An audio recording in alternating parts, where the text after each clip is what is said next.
Hello friends, welcome back to another video of physics, and today we are going to learn rotational dynamics.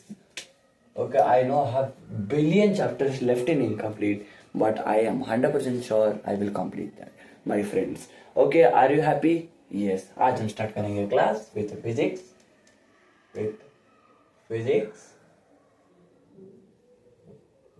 rotational dynamics. ठीक है, rotational dynamics. ठीक है, अब this is called rotational dynamics, this chapter.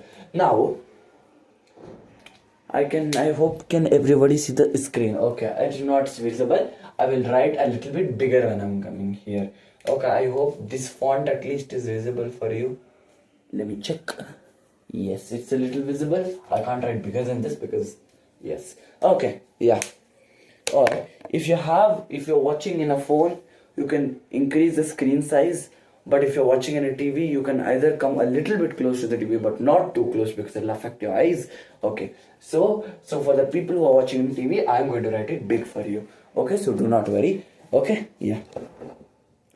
Now, what is rotation? Okay, what is rotation? A simple thing. What is rotation? Something which is rotating on a simple axis, a fixed axis, वो बोलते हैं rotation. ठीक है. So something जब एक मास जैसे कि point mass या कि एक rectangle, triangle, sphere, cylinder, rod, कुछ भी एक एक्सिस में, फिक्स्ड एक्सिस में स्पिन कर रहा है, वो होता है रोटेशनल मोशन. ठीक है, वो होता है रोटेशनल मोशन.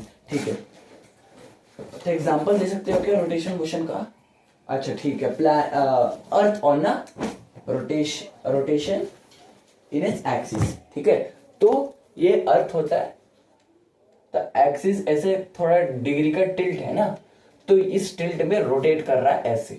ठीक है, ऐसे रोटेट कर रहा है. कैसे रोटेट कर रहा है? ऐसे रोटेट कर रहा है, तो ये बोलते हैं रोटेशन. ठीक है, अब रोटेशन स्टार्ट करने से पहले आपको सर्कुलर मोशन ठीक रहना चाहिए, उसका बेस प्लेटफॉर्म ठीक रहना चाहिए, है क्या? हाँ, तो बेसिकली ओके, पहले हम बेसिक्स कवर करते हैं. ठीक है, पहले सर्कुलर मोशन. ठीक है, अब एंगुलर डिस्प्लेसमेंट, मैं वो बेसिक नहीं स्टार्ट कर रहा हूं यहां से.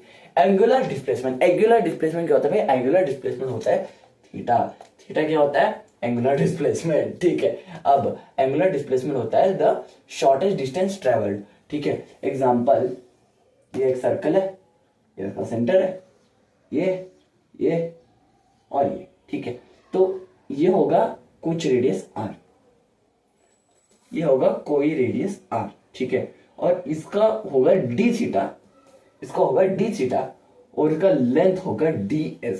मतलब d थीटा ढूंढने के लिए वो होता है d theta is equal to ds by r. ठीक है, या तो ये बोलते हैं d थीटा. ठीक है, नाउ तो ये होता है थीटा. हाँ, तो ये होता है एंगुलर डिस्प्लेसमेंट. समझ आया एंगुलर डिस्प्लेसमेंट? हाँ, नेक्स्ट दिखाई दे रहा है क्या? अच्छा, थोड़ा दिखाई दे रहा है और थोड़ा बड़ा लिख लेता हूं. Angular velocity. ठीक है, एंगुलर वेलोसिटी कौन सा सिंबल है? ओमेगा. ठीक है, तो omega is rate of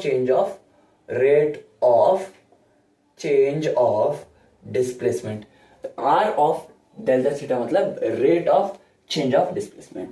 are of delta theta मतलब rate of change of displacement. ठीक है, तो I can write this as omega is equal to D theta by D T. ठीक है, differentiation instantaneous omega, instantaneous angular velocity. ठीक है, तो ये तो एग्जांपल, एक पार्टिकल ऐसे मूव कर रहा है, ऐसे मूव कर रहा है. ठीक है, ऐसे. Always angular velocity will be tangential. ठीक है, तो ये होगा एंगुलर वेलोसिटी. हाँ, तो डी थीटा का वैल्यू का ds बाय आर, तो सब्स्टिट्यूट करो value ds by R dt. ठीक है, तो ये होता है एंगुलर वेलोसिटी का रिलेशन. नेक्स्ट है एंगुलर एक्सीलरेशन.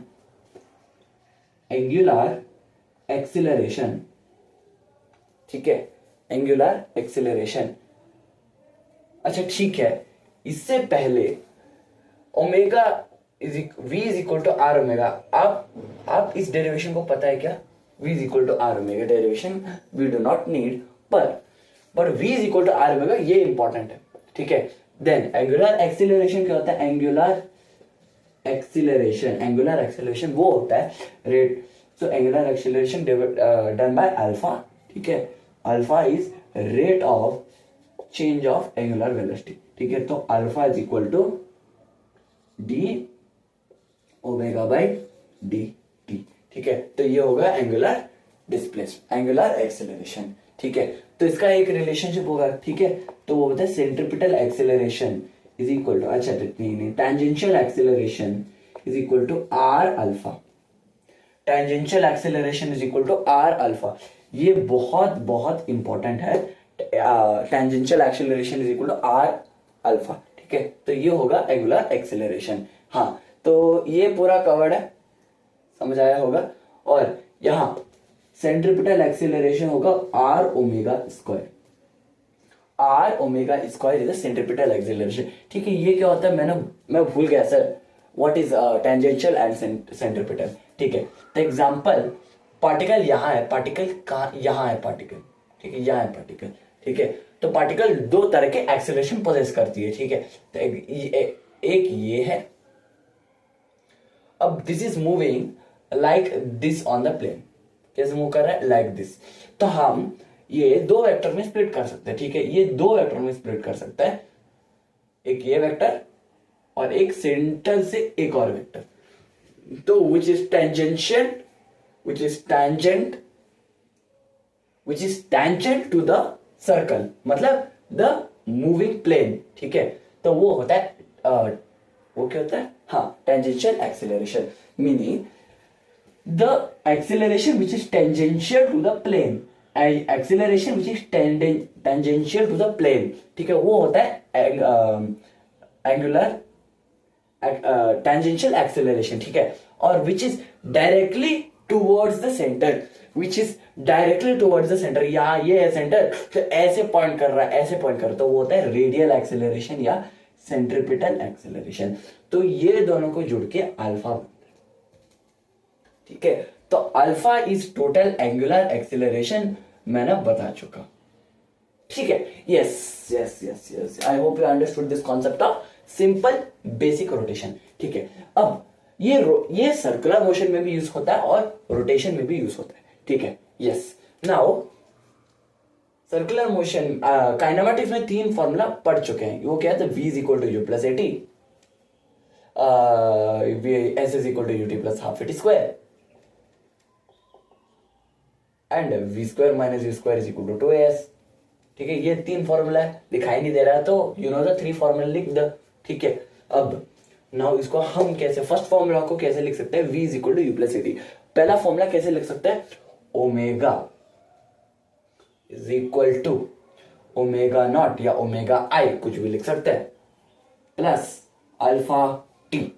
तो ये होगा हमारा पहला इक्वेशन। दूसरा equation S is equal to UT plus half T square, वो हम लिख सकते हैं theta is equal to U omega I T plus half alpha T square. तो ये होगा सेकेंड इक्वेशन। थर्ड इक्वेशन क्या होगा, omega square minus omega I square is equal to 2 alpha theta. तो this is the 3 equations we have derivation. Okay, 3 equations we have derivation derived in the board. ठीक है, yeah.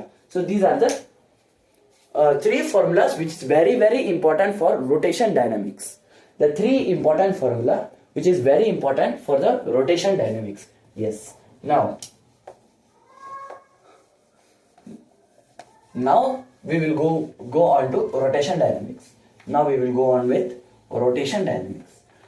So I will give you one small question to start. I will give you small question. Small question is, a body is rotating. A body is rotating with angular velocity. With velocity. Angular velocity तो easy हो सकते हैं, velocity 5 radian per second, ये important unit है। For always angular velocity the unit is radian per second, starting initially from rest, starting initially from rest. ठीक है, तो starting initially from rest. If time required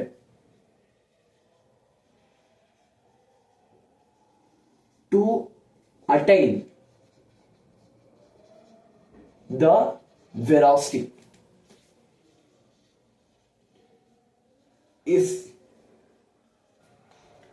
10 seconds, find the revolutions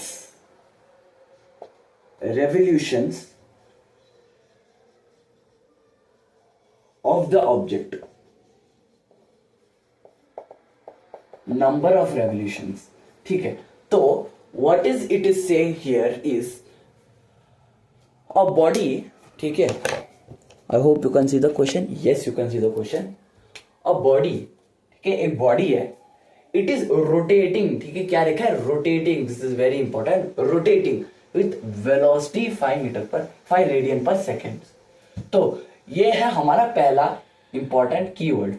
velocity is 5 radian per second. It is rotating. ठीक है, it is rotating starting initially from rest, मतलब it is initially in rest. ठीक है, तो this is the third key we can find. If time required to attain the velocity is 10 second, तो this is the fourth key point. Time required is 10 seconds. Find number of revolutions. ठीक है, तो find the number of revolutions. Number of revolution मतलब this is our theta, is our fifth key point. Underline the key points which you can find in the question. Okay, solution. Omega naught is given 0 initially at rest. Omega is equal to 5 rad per second. Time is t, 10 seconds. Then alpha is what? And theta is what? Theta in revolutions. So the revolutions, yeah. Now, so now I want to find, now theta I want to find. Theta is equal to omega t, omega naught t plus half alpha t square. ठीक है, तो this is our main important formula we need to find the value of theta. Now alpha ही पता नहीं है, so given omega is equal to omega naught plus alpha t, तो omega दिया है 5 is equal to 0 plus alpha into 10, so alpha is equal to 0.5 meter per second, rad per second square, rad per second square. ठीक है, rad per second square. तो ये थोड़ा confusing होगा, don't worry. Yes, so now इस value को यहां substitute कर देना. तो theta is equal to omega not T plus half alpha T square.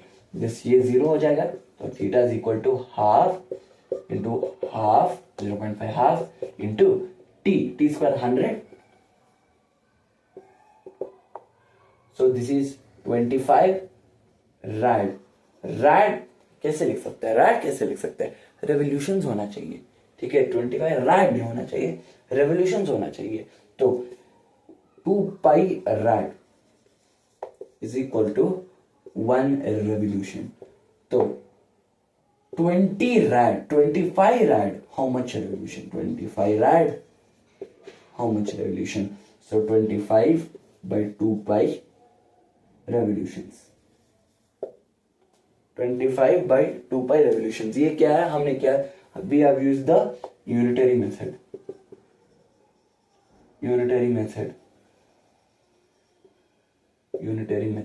Okay. तो ये होगा हमारा answer.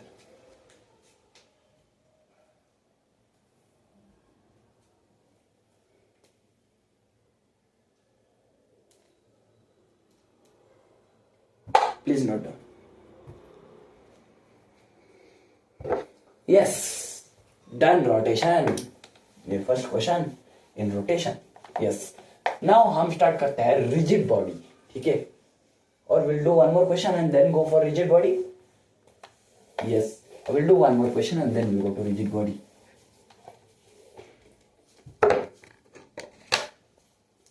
please keep so more concentration on this chapter, because this is hardest chapter in JEE. तो ये चैप्टर का क्वेश्चन ज्यादा weightage में पूछ जाता है जेई में, ठीक है। तो now we will start on with our second question which I asked. An object is moving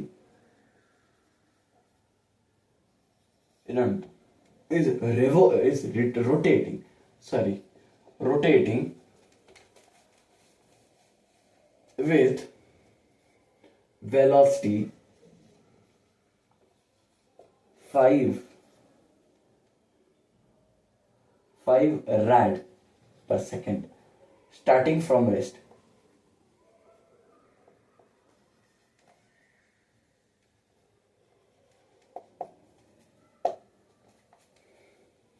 Starting from rest.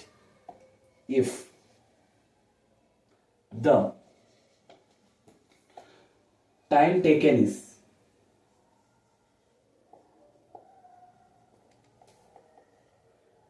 20 seconds, then find the acceleration. Simple question, ठीक है, very simple question.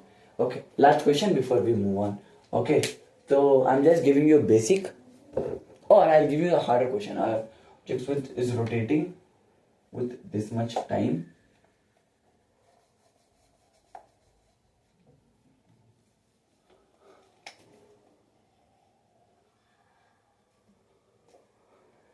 If the body is moving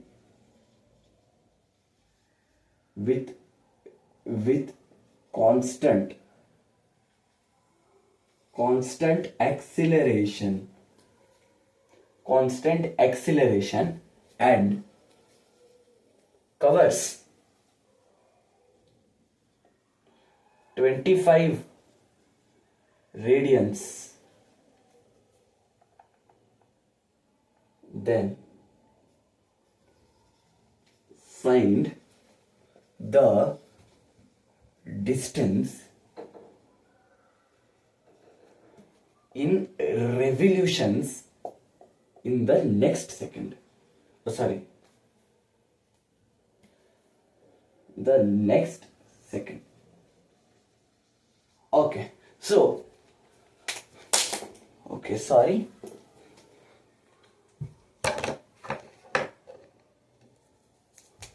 So object rotate कर रहा है, rotate with velocity 5 rad starting from rest. If the body is moving with constant acceleration, so this is 4 and covers 25 rad. ठीक है, I forgot here in the first second. 25 rad in 25 rad in first second, then distance in revolution for the next second. So 8 key points we have. Note down all the key points if you have time. Okay, I'm explaining slowly.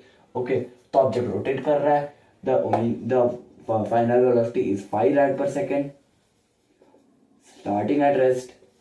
If the body is moving with constant acceleration, A is constant and covers 25 rad, so theta is 25. Then find the distance in revolution, so theta 1, so theta 2 I have to find. Theta 1 minus theta 2. Theta 2 minus theta 1 I have to find in revolutions. Okay, so now information is given. Now हम solution यहाँ लिख लेंगे. Okay, so पहला दिया है the distance covered is 25 rads, initial velocity is 0, so half alpha t value the first second, मतलब this is first time. Okay, so what will come here? 1 will come here. Okay, so that means alpha is equal to 50 alpha equal to 50 rad per second, rad per second square. Okay, तो ये होगा value. Okay, now दूसरा theta two is equal to half alpha, अच्छा no no no no no no, because then initial velocity ये हो जाएगा, this will become initial velocity 5 into time is second plus half alpha. अच्छा एक minute, तो initial से कितना distance cover करेगा? अच्छा ठीक है, कुछ नहीं, so that means half alpha is 50 into T का वैल्यू हो जाएगा 4। I tell why I am doing this. Theta two is equal to 25 into 16, theta two is equal to 25 कितना होता है? 25 16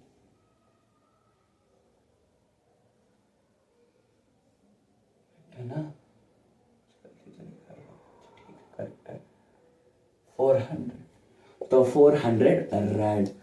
अच्छा now this is total distance from initial, अच्छा this is total distance from initial, this is total distance from total first second distance from initial, total second distance from the initial. Now we want to find only in the next second, that means theta 2 minus theta 1, which is 400 minus 25, 5 9 will come here, 7 3 375 will come, 375 right.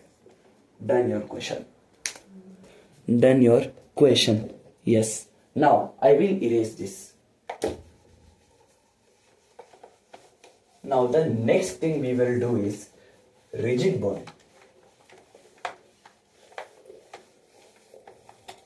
The next thing we will do is rigid body.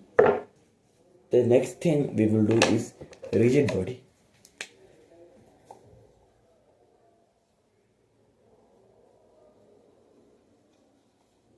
Rigid body. Okay, rigid body means, example, now there is one body. There is one body with any kind of force, जो भी force, how much ever you apply, it won't break. जो भी force इस object में apply किया है वो ये ऑब्जेक्ट टूटेगा ही नहीं, उतना स्ट्रांग है, ठीक है, उतना उसका बॉन्ड उतना स्ट्रांग है, तो वो बोलता है rigid body. With any single type of force, with any single type of force you can not break it. Rigid body means with any single type of force you cannot break the body. With any type of force you cannot break the body. अच्छा, तो example now non rigid body का एक example देता हूं। Okay, तो this is a spring. Okay, ये तो एक स्लिंग होता है, स्लिंग, ठीक है। अच्छा, तो ये होता है स्प्रिंग। ओके, तो इस स्प्रिंग को मैं ऐसे इलोंगेट करता हूं, छोड़ दिया तो ये ऐसा शेप में आ जाएगा। कौन सा शेप? ऐसा शेप में आ जाएगा। तो this is changing with the application of force. तो दिस स्प्रिंग मास सिस्टम, तो this is a mass, this is also a mass with a spring. This mass system will change if I now, example, I will apply same force on both sides. The spring mass will change to some elongation. Let the elongation be x, and then it'll, if I is at rest, because if I pull it, potential energy, if I leave it, it's kinetic energy. No, it is still potential energy, but the object is moving, not virtue of its motion. So it will be kinetic energy, because sometimes the masses will collide with each other. क्या होता है? ये दोनों मास एक साथ के साथ collide होता है। कोलाइड मतलब now I will leave the object, so this both object will make a small gap difference, either like this, which will lead to a decompression of x naught, or the both objects will be smoothly colloid and it will be inelastic, perfectly inelastic collision. Why it will be perfectly in elastic collision? Because क्योंकि ये दोनों object अभी भी sticking रहते हैं, ये दोनों object अभी भी स्टिकिंग रहते हैं, तो this is why we call it inelastic collision. ये बोलते हैं इनइलास्टिक कोलिजन। ओके, तो इनइलास्टिक कोलिजन ऐसे होता है, ठीक है। तो ये दोनों मासेस है, ठीक है, तो ये दोनों जॉइंट बॉडी ऐसे छोड़ देना, तो ये क्या हो जाएगा, टच होता है, ऐसे टच होता है, touch touch touch touch touch, तो ये होता है इनइलास्टिक कोलिजन, ठीक है। इलास्टिक कोलिजन समटाइम्स इलास्टिक भी होता है, समटाइम्स इलास्टिक भी होता है, पर जब ये दोनों लोहे का नहीं, अच्छा ठीक है, ये उतना स्ट्रांग होता है कि मैग्नेट की तरह ऐसे चिपका है, तो ये होता है परफेक्टली इलास्टिक। नहीं तो ऐसे इलास्टिक भी हो सकते हैं, ऐसे भी हो सकते हैं, क्योंकि sometimes the tension in a spring is a के act and that also will be conserve sometimes, ठीक है। तो ये होगा रिजिड बॉडी। तो this is not a rigid body, this is not a rigid body. This which is fully applicable is a rigid body. Example, I will take this bottle, I will take this bottle, ठीक है। Now I will take this bottle, I will squish it like this. This is squishing, this is squishing, मतलब this is getting squished, तो ये नहीं होगा, ये नहीं होगा rigid body, this is going to be non rigid body। और example, ये डस्टर भी ले लेता हूं, ठीक है, तो I will do like this, this is rigid body when I apply less force. If I take hammer and if I break like this, I will take hammer and I will break like this, the duster will break. So duster is not 100% rigid body. All bodies are not 100% rigid. All bodies are not 100% rigid. Okay, तो ये बोलते हैं rigid body, ठीक है। तो ऐसे भी कर सकते हैं, ये एक वेलोसिटी से जा रहा है, ठीक है, तो बेस विद द हॉरिजॉन्टल यहां एक v1 वेलोसिटी से जा रहा है विथ एंगल θ1, और ये एक और बॉडी है v2 वेलोसिटी से जाके angle θ2। Now this is moving in a distance, this is moving in a distance, okay, yes। So now here in the distance between the two body, so this will be a velocity, okay, so this will be the first impact, okay। So when the velocity is like this,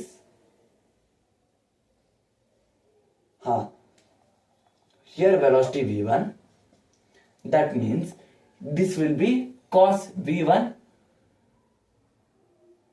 cos, एक minute, v1 cos नहीं होगा ना, v1 sin होगा।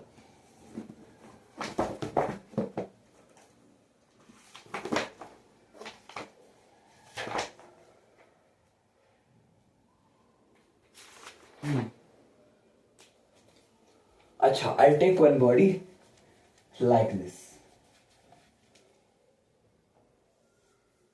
अच्छा,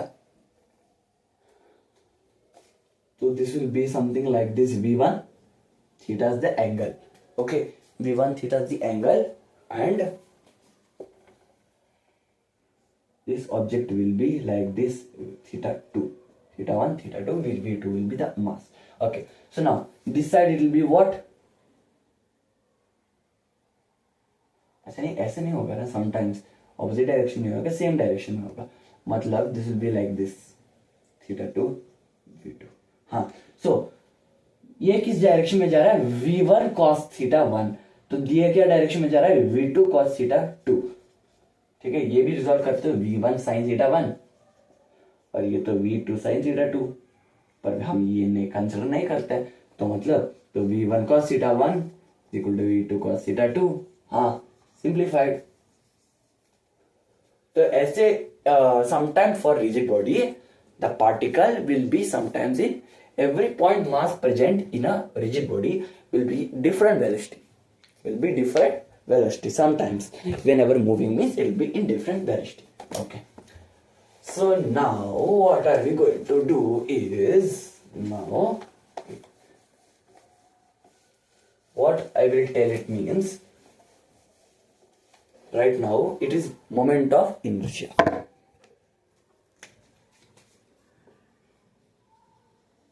moment of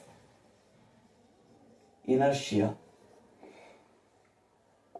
अच्छा, moment of inertia, तो moment of inertia क्या होता है भाई? मोमेंट ऑफ इनर्शिया वो होता है, एग्जांपल ये एक रिजिड बॉडी है, this is a rigid body, तो एग्जांपल ये मास m1 है, ये एक्सिस होगा, ये एक्सिस होगा, एक्सिस ऑफ रोटेशन होगा, ठीक है, तो ये m2 होगा, ये m3 होगा, ये m4 होगा।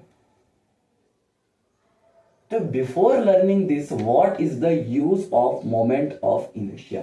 What is the use of moment of inertia? तो इनर्शिया, बेसिकली इनर्शिया क्या होता है? इनर्शिया क्या होता है? The movement of an object, ठीक है, resistance of change of a object, ठीक है। Then what is moment of inertia? Now this is for translation motion, translation motion, translation motion. तो ट्रांसलेशन मोशन क्या होता है भाई? ट्रांसलेशन मोशन होता है जैसे कि straight line, curvilinear, circular, all 1D and 2D motion types, ठीक है। तो इनर्शिया कहते हैं resisting change in motion, but moment of inertia क्या होता है? Resist in change of rotational motion. Moment of inertia होता है resist in change of rotational motion, resist in change of rotational motion, ठीक है। और इसको कैलकुलेट भी कर सकते हैं, नॉर्मल इनर्शिया जैसे नहीं है, इसको कैलकुलेट भी कर सकते हैं। This for translation, but this full is for rotation, this full is for rotation, okay, so this full is for rotation. Now here m1 r1 is the distance, okay, m1 is the mass, m2 m3 m4 all four are masses, r1 r2 r3 r4 are the lengths of the objects. Yes, now m1 to r1, that means now moment of inertia here will be i1, here i2, here i3, here i4. So all the time moment of inertia for point mass, for point mass. Why am I only telling for point mass? Because there are different moment of inertias for different shapes, ठीक है। तो different shapes के लिए different moment of inertia होता है, तो मैं अगले में explain करूंगा, ठीक है। तो I is equal to mr square, तो m होगा mass of the point, mass of point mass, and r is perpendicular distance, perpendicular distance. तो ये होगा r और m, तो I is equal to M R. तो इसको, तो इस 4 पॉइंट मास का ये क्या होता है, I कैलकुलेट कर सकते हैं क्या? हाँ, तो I1 is equal to m1 r1 square, I2 is equal to m2 r2 square, I3 is equal to m3 r3 square, and I4 is equal to m4 r4 square, square, ठीक है। तो square, और sir ये cube लिख दिया, ठीक है, square, okay. तो दिस इज 4 पॉइंट मास, ठीक है, this is the 4 point mass, okay.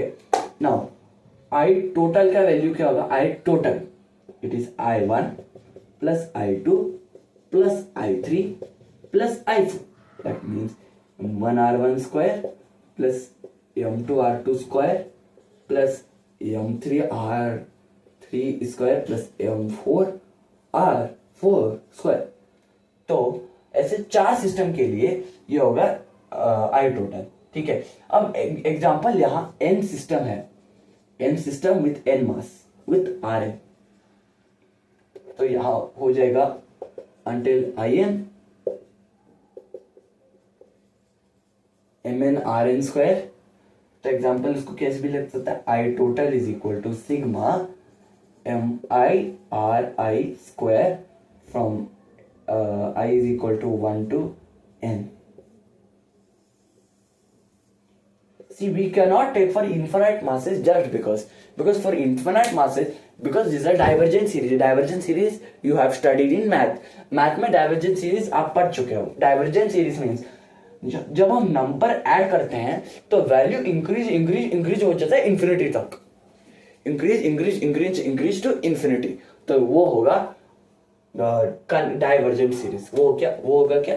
Divergent series. So we can not find moment of inertia for a divergent series, for a convergent series we can find, okay, but in a moment of inertia we cannot find convergent series, only divergent series. So this is moment of inertia.